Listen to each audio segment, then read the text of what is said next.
first minutes of day zero will not look like the movies. There will be no dramatic announcement, no sirens that explain the scale of what is happening. Lights will flicker, networks will stall, water pressure will dip. Shelves will empty, and the most complex system humanity has ever built will begin to fail quietly, subsystem by subsystem, because modern civilization is a machine balanced on energy, timing, and logistics margins that are thinner than most people can imagine. The danger is not a single event. It is cascade failure, the moment when power interruptions, communication outages, and supply chain latency overlap long enough to overwhelm recovery capacity. The scientific reality is that most urban systems are optimized for efficiency, not resilience, meaning they operate with minimal storage buffers and precise synchronization. When that synchronization breaks, systems do not degrade gracefully. They stall abruptly. To understand why day zero is plausible, you have to examine infrastructure the way engineers do, as interconnected networks governed by load tolerance and redundancy limits. Electrical grids rely on real-time frequency balancing measured in fractions of a hertz. Water treatment plants depend on uninterrupted chemical delivery and pumping pressure. Hospitals require stable voltage, sterile supply chains, and continuous oxygen logistics. Telecommunications networks rely on battery backups measured in hours, not days. These are not theoretical vulnerabilities. They are known constraints, documented in engineering reports and disaster after-action analyses around the world. When an extended blackout, fuel shortage, cyber failure, or natural disaster interrupts multiple links at once, the network does not collapse because of drama. It collapses because control systems cannot compensate quickly enough. The common misunderstanding is that survival is about dramatic skills like building shelters in the wilderness or stockpiling weapons, when the actual risk profile in modern collapse scenarios is dominated by sanitation failure, dehydration, medical interruption, and information loss. Most households assume that water stops last, that grocery stores restock automatically, that emergency services scale infinitely, and that neighbors will coordinate instantly. In reality, urban supply chains operate on just-in-time inventory with delivery cycles measured in days. Wastewater systems rely on gravity flow and powered pumping stations. Traffic lights failing create gridlock that blocks fuel trucks and ambulances. Communication congestion prevents coordination. The misunderstanding persists because systems normally recover quickly, hiding how close to failure they often are. The hidden science that preparedness rarely teaches is systems fragility under concurrent stress. Engineers use a concept called common mode failure, where multiple systems depend on a shared resource. Electricity is that shared resource. Remove it, and refrigeration stops, medication spoils, payment systems fail, pipelines halt, water pumping slows, and information networks degrade. Another overlooked principle is thermal inertia. Buildings without climate control become dangerously hot or cold within hours depending on weather, especially high-rise apartments that trap heat or lose it through exposed surfaces. There is also the biology of contamination. Without consistent chlorination and pressure, water lines can allow backflow contamination, introducing pathogens into municipal systems that were safe days earlier. These mechanisms are not speculation.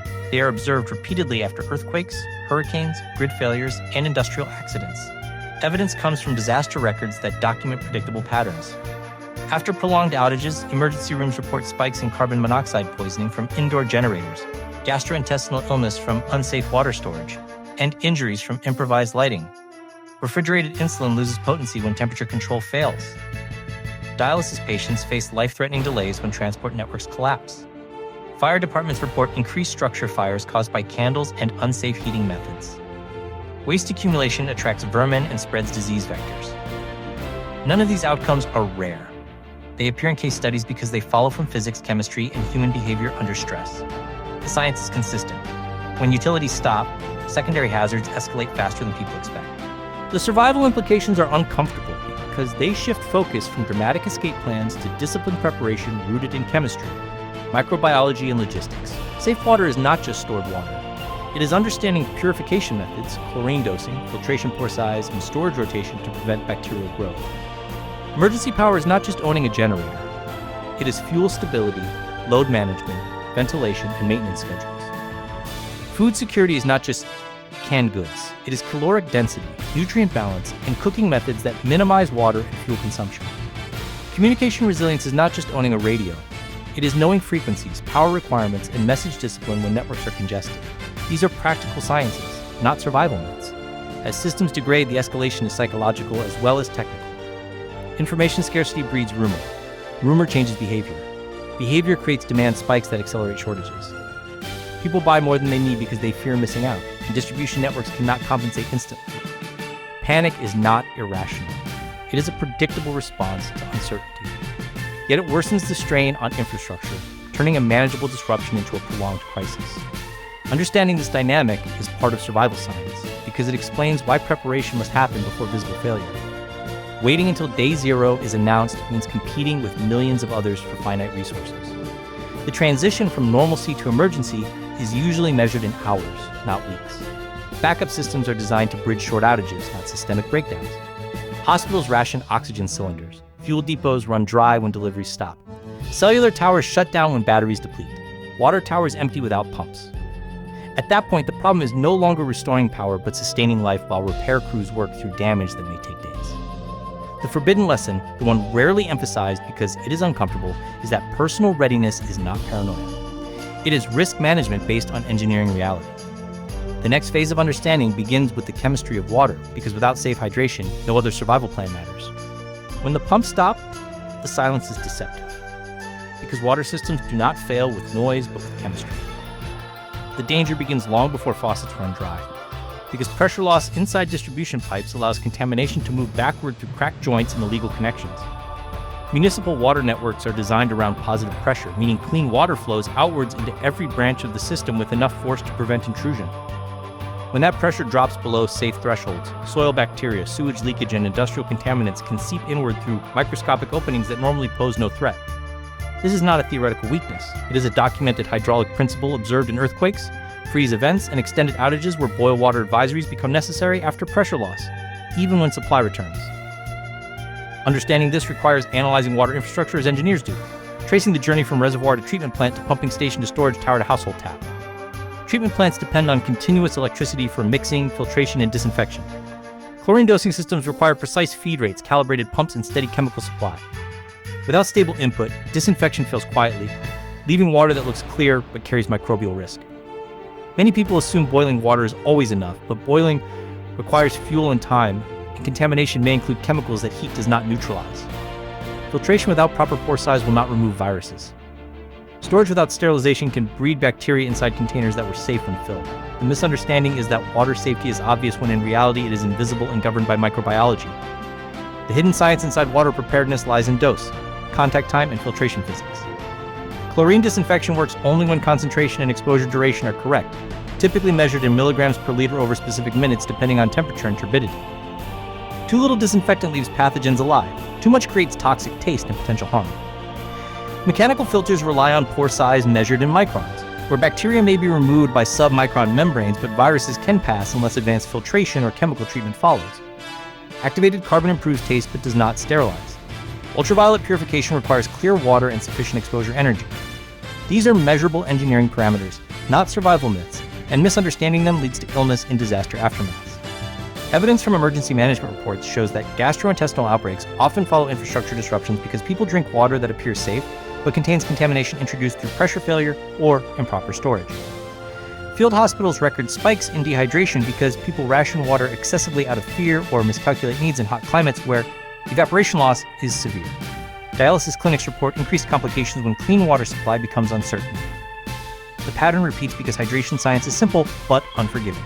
A healthy adult in moderate climate needs roughly 2 to 3 liters daily, more in heat, more under physical stress, and far more when illness causes fluid loss.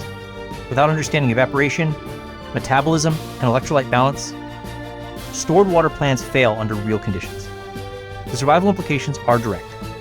Safe hydration planning must consider not just quantity but purification redundancy. Stored water must be rotated because plastic containers can leach chemicals and allow microbial growth if exposed to heat or sunlight. Containers must be sanitized before filling. Chemical disinfectants must be measured with precision. Filtration must be maintained and tested. Rainwater harvesting must include first flush diversion to remove roof contaminants. Boiling must account for altitude, where lower atmospheric pressure changes boiling effectiveness. These details matter because dehydration weakens cognition, slows reaction time, and impairs immune response, turning minor injuries into fatal infections. As the crisis deepens, water scarcity interacts with sanitation collapse. Without flushing toilets, waste accumulates, attracting insects and rodents that carry disease. Improvised waste disposal contaminates groundwater. Lack of hand washing accelerates transmission of gastrointestinal pathogens. The escalation is predictable because pathogens require only opportunity, not malice. Emergency response manuals emphasize hygiene because it is the most effective barrier against disease spread in crowded or resource-limited environments. Yet hygiene depends on water, and water depends on power, chemicals, and maintenance crews who themselves require food, fuel, and communication to continue working. The next layer of analysis concerns energy, because water safety is impossible without reliable power. Electrical grids operate as synchronized machines rotating at precise frequency, typically around 50 or 60 hertz depending on region. Power plants must match generation to demand in real time, and protective systems trip offline when imbalance threatens equipment damage. When multiple plants disconnect, frequency drops, causing further shutdowns and a cascading effect. Restarting a grid after total failure requires a black start process using specialized generators that can energize transmission lines step by step. This process takes time and coordination, especially if fuel supply or communication is compromised. The misunderstanding about power outages is that they are simply about lights turning off, when in reality electricity underpins refrigeration, medical oxygen production, data centers, banking, traffic management, and fuel pumping. Gasoline stations rely on electric pumps. Pipelines rely on compressor stations. Without power, fuel cannot move even if reserves exist. Without fuel, repair crews cannot travel. Without crews, infrastructure damage persists. This feedback loop is documented in Blackout investigations, where restoration slowed because logistics chains failed alongside electrical systems. The hidden science in energy preparedness involves load prioritization and efficiency. Backup power sources must be sized for essential loads, not total household consumption. Refrigerators draw high startup current. Medical devices require pure sine wave output. Batteries degrade under heat and deep discharge. Fuel stabilizers extend storage life but not indefinitely. Thermal insulation can reduce heating or cooling demand dramatically, extending survivability without fuel. These are engineering truths, measurable and testable, yet often ignored until systems fail. Evidence from past outages shows predictable injury patterns. People suffer carbon monoxide poisoning using generators indoors. Fires start from candles placed near curtains. Food poisoning occurs from consuming partially thawed meat. Emergency rooms track these cases because they recur in every disaster. The pattern demonstrates that survival depends less on dramatic action and more on disciplined understanding of physics and chemistry. As energy systems falter, communication collapses next, and with it, coordination. Cellular towers rely on limited battery backup. Internet routing depends on powered data centers. Broadcast stations require generators and fuel delivery. When networks fail, rumors fill the void, altering behavior faster than official information can travel. This escalation is not psychological weakness. It is an information vacuum effect studied in emergency sociology. People act on incomplete data to protect themselves, often worsening shortages unintentionally. The transition now leads into communication science, because survival in prolonged disruption depends on knowing how information moves when networks fail, how radio waves propagate, how power consumption affects signal strength, and how disciplined messaging prevents confusion. Understanding communication resilience is the next hidden layer of day zero, because in a silent world, accurate information becomes as valuable as water.